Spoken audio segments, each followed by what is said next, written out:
There is something called illiteracy. Illiteracy is when you don't know how to read and write. Then they say you are an illiterate. But do you know that you can go to school, but you are illiterate in so many areas of your life? One area where people are illiterate nowadays is in the area of their marriage. They seem to know very little about marriage.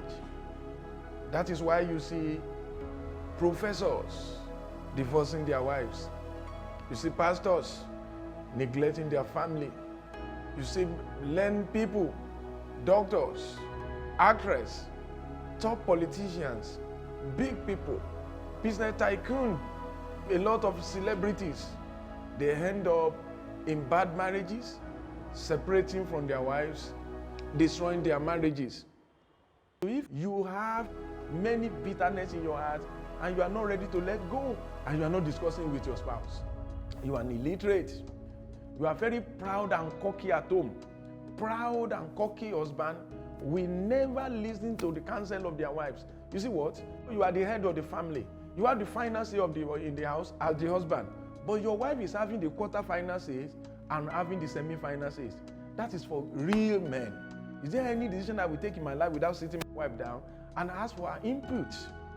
And most of the time, my input plus an input make decisions stronger, better, and sweeter. Likewise, if your husband cannot lead you, you can't follow your husband, you want to take the lead, you are an illiterate. Family Lifeline. You don't know anything about Rule 222. Rule 222, you see, as I'm mentioning this, many people may be feeling foolish. I think it's good that way. If you are feeling that way, you begin to feel that I think something is wrong. I think we are missing it somewhere. And the thing will humble you the more. And as it's humbling you, you are getting better. Rule 222 is a situation whereby you learn to date your spouse every 2 weeks. You take her out every 2 weeks. The second two, every 2 months. You go out for about 2 days. You lodge in an hotel. Then every 2 years, you go out of circulation for 2 weeks with your spouse. Every 2 weeks, you go out for at least 2 hours.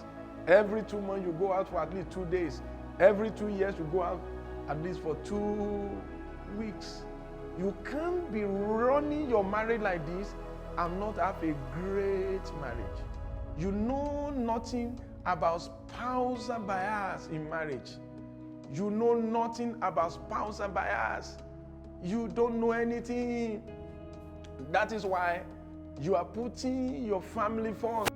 That is why you are joining people that are fighting your wife, fighting your husband, to fight your wife. Because you don't know the rudiment of spousal bias. You see, if you don't know all this that I'm mentioning, that's the reason why your marriage is very difficult. That is why people are divorcing daily.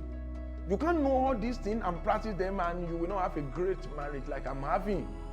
There is no way you will not have a great marriage, enjoyable marriage. You know nothing about peculiarity of marriage.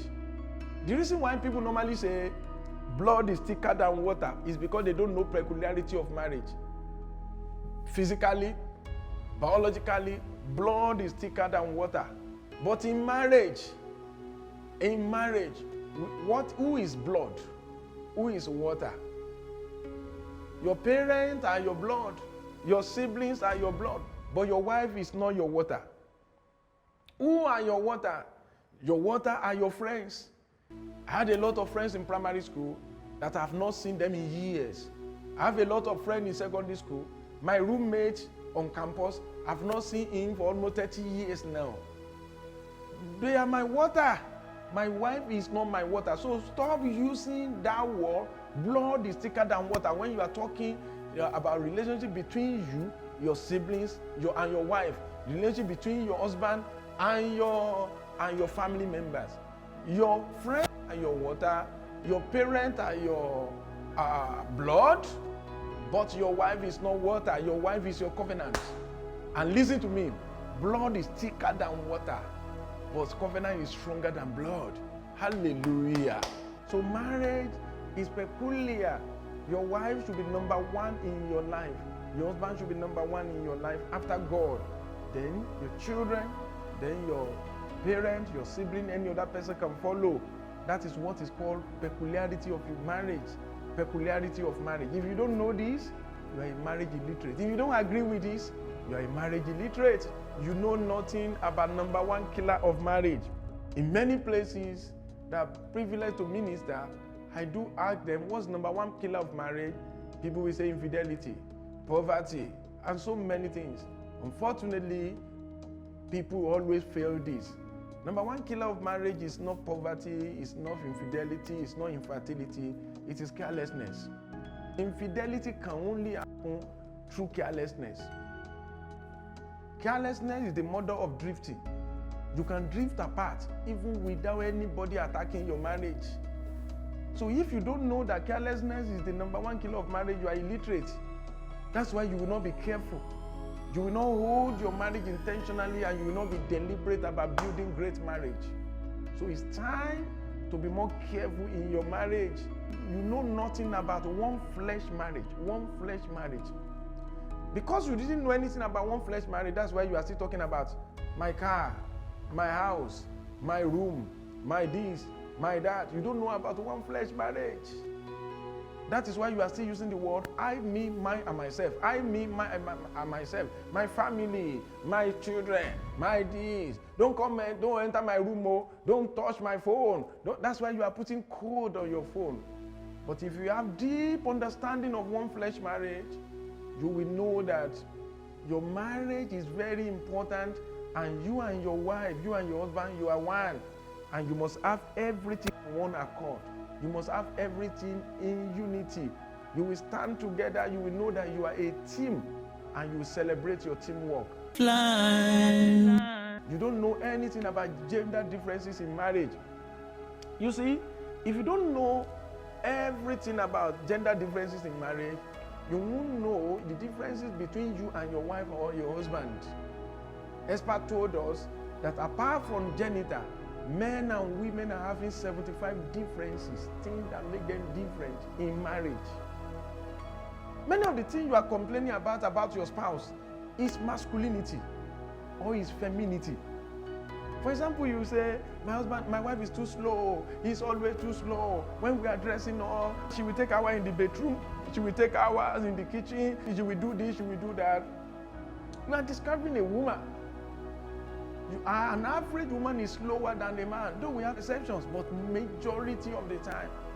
And all you're complaining about your husband, my husband is too harsh, my husband is careless with material, he will drop his boxer everywhere, he will scatter the house. You are just talking about a man. An average woman is more organized, especially domestically, than a man. But if you don't know this, you will be fighting needless battles that you cannot win. So what are you supposed to do? You need to understand gender differences in your marriage. You know nothing about maturity and marriage. Maturity and marriage. In our marriage school, we have a course with that title, Maturity and Marriage. When you are not learning about marriage, you will not grow into maturity. When you are not growing into maturity, you will remain infant maritally.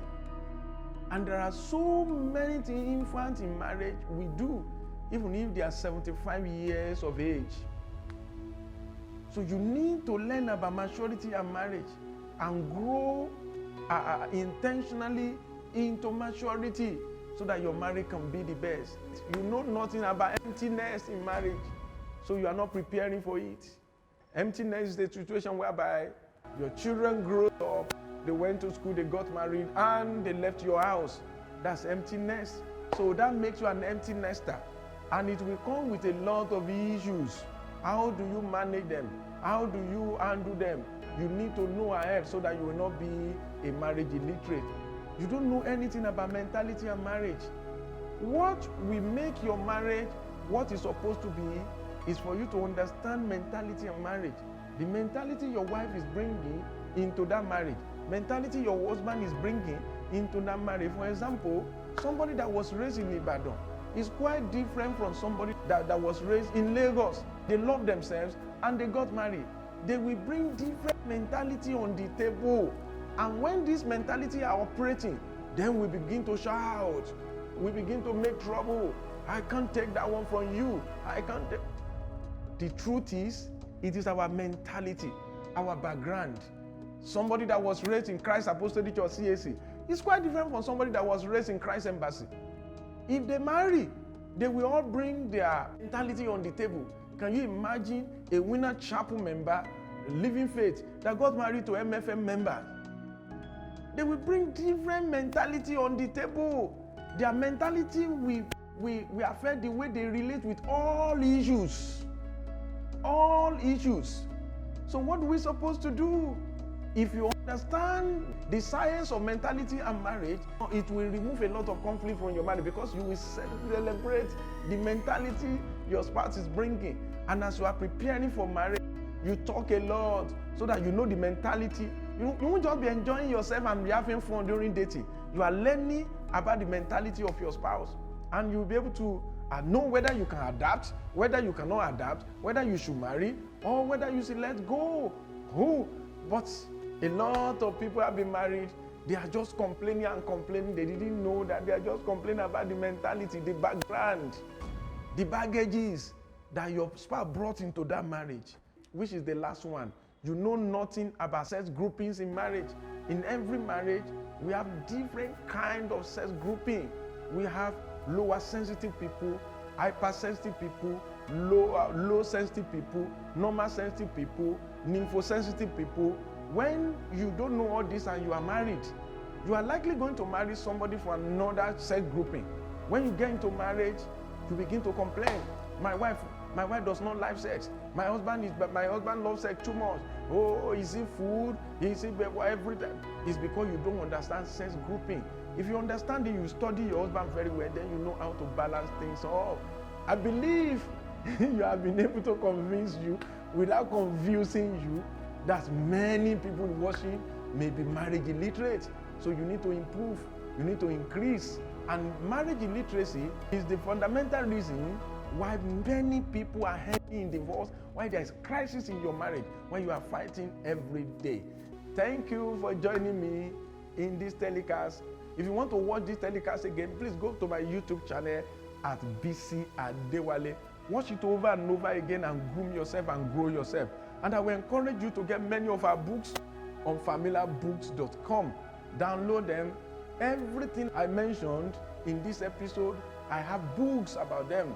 Go and download them so that you can increase yourself, you can improve yourself, and be a better partner. Also follow me on Instagram, LinkedIn, and Twitter at Bisi Adewale.